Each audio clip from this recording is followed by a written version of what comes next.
honey, what are we doing tonight? Are we going to watch the new episode of Landman? No. We're going to go to Billy Bob's roofing site, and we're going to read all his blogs. I think he put out a couple of new ones. And so Google actually penalizes this stuff at this point. The best way to do SEO for your roofing business in 2025. Guys, I'm Nolen. This is Jason. Howdy. Roofing Webmasters and DataPins. We've done this for literally 15 years. I'm going to go over some things today to help you out, whether you use our services or not, and discuss it. I want to help your mentality about it so you can get up and get dominant in the market. 97 or 8% of the websites out there are still the old way. Oh, yeah. So I talked to a guy this week that had 815 pages, 200 and something, 100. I mean, just all these pages of content that are trash, blogs everywhere. Essentially what people think of as SEO, and even the word SEO now is kind of a I don't think Google likes the word. I don't think it's a bad word, because if it's search engine optimization, there's a implication that you can optimize it to trick the search engine. You can game the system. Yeah, so they think of it as experience, expertise, authority, and trust. And I want to talk to you today about branding proper, diversified brand signals for your company in a myriad of ways so that Google likes you enough to show you in ranking, Bing, and AI search. But and I do want to say, too, this is literally the lion's share of the leads. If you have not participated in what we call the big show, showing up organically, AI as well, Gemini on Google, ChatGPT on Bing, but still mainly those map rankings and organic keyword rankings. Yeah. That is where the largest roofers are, the ones with the best companies. They're big because they're up there, all right? And they didn't do anything special, I promise you, besides send brand signaling. So what you don't want to do is throw up a cheap website and try to get reviews, have a one-sided brand, and say, why didn't it work for me? Yeah. So that is 97 or 8% of the sites out there are either small little goofy sites that never get worked on. So they're apathetic towards work on it. The roofer themselves doesn't think they need it, even though it's the basis for the map to show up, because all they want is the map to show up. Right. But the irony of that is the map won't show up without the base of the brand being high quality, which includes the website. Yeah. Starts with the website. Starts with the website still.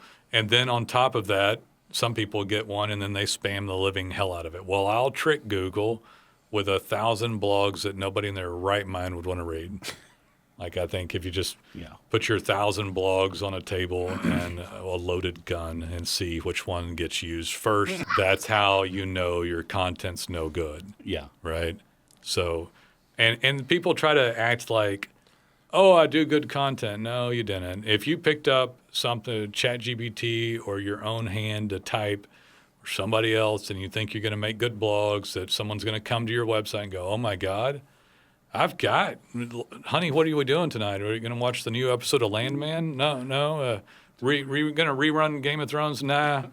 We're going to go to, Billy Bob's roofing site, and we're going to read all his blogs.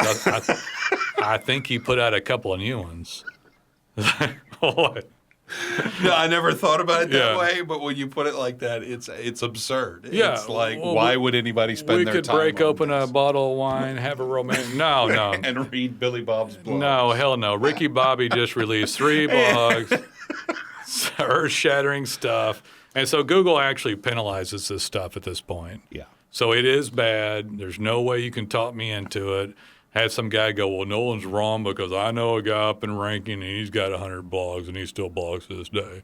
I'm like, well, that guy's been around for like 20 years and has all kinds of other things going for him, and Google is literally ignoring those sorry blogs, but will eventually hammer him for him. Yeah. And right now, chances are, if you see that guy who's up like that, who has 100 blogs and is still blogging to this day, it means that nobody else in his market has made a better effort. No one has gotten rid of their blogs and gone to the newer model. They have some signals of trust and expertise that have some tenure and time on them. Yeah. Google forgive one mess up laying in the middle of the floor. Yeah. So they're like, okay. But what they'd like to see is a great website, great digital brand signaling, and overall a great user experience. I've been adding that to it. Google came out and said, they said this isn't necessarily SEO because they never say like that, Yeah. but it's experience, expertise, authority, and trust, EEAT. But I've added, and it's necessary, combined with a good user experience. Yeah. Because if you don't have a good user experience, and then the small thought about the difference between trashed out SEO content that's spammy and a good user experience is that the content and the signaling is helpful for the Google user, your potential client. And so if they come there and they see 100 city pages, see your cruddy 300 blogs that probably somebody else actually wrote for these guys. Most roofers aren't demanding more blogs. It's just somebody that you paid. Unless someone has convinced them that that's what they need. Right. We get that occasion. Very few people still asking for these. We've been talking against against doing blogs maybe as long as RFK's been trying to get rid of red dye number 40 or whatever. So you know what I mean? Yeah. Like, we've been championing this stuff. Years now. Yeah, a long time. Oh, I like that red dye. Makes those popsicles look good. Yeah, let's keep it.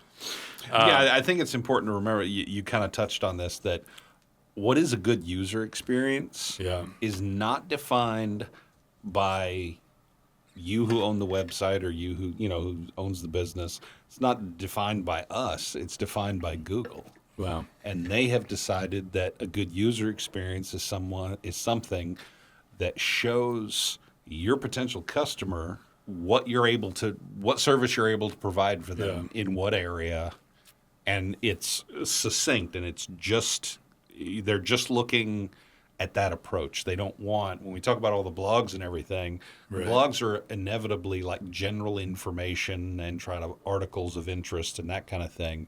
And Google has pretty much said, we don't want a local business to be that. Yeah, if you're a local roofer, you literally do roof repair, replacement, deal with these materials. They don't want you to be wiki or a news article or the manufacturing of goods. They don't need to see the specs on the roof on a PDF format from you or any of that kind of stuff. Some of that stuff used to work a long time ago, but Google's and Bing and AI is not going to bend to your will. They're not going to applaud you for spam, even though you didn't know it was spam. They're not going to forgive you for it either. The ignorance of the algorithmic wishes is no excuse. They will hammer you. Doesn't matter how hard you worked or how bad the salesperson lied to you about it. So you've got to put forth that. This sounds confusing, but it's not. They still need digital brand signaling, and they still need content. So what do? You use something like DataPins. That's a product that we've had for years and helped hundreds of roofers. And instead of them just seeing a review and a bad website, you put up a great website. If you want to show up for that material, you put up a page for it. You want to show up for that repair, put up a page for it. And then you start tagging the individual pages with examples of work around town. So if Google just sees your 50 reviews up, but you've been on 1,000 roofs, they could have seen all 1,000 roofs. So you could put up 1,000 blogs and literally get wiped off face of the earth for spam. Yeah. You put up 1,000 data pins. I was on a roof here. I did this exact type of material and brand. And here's the geo coordinates wrapped in schema. It's going to look like a red pin drop to you. To Google, it's going to look like a digital hand raise. I did something here. It's literally wrapped in something called schema that literally tells Google you were there.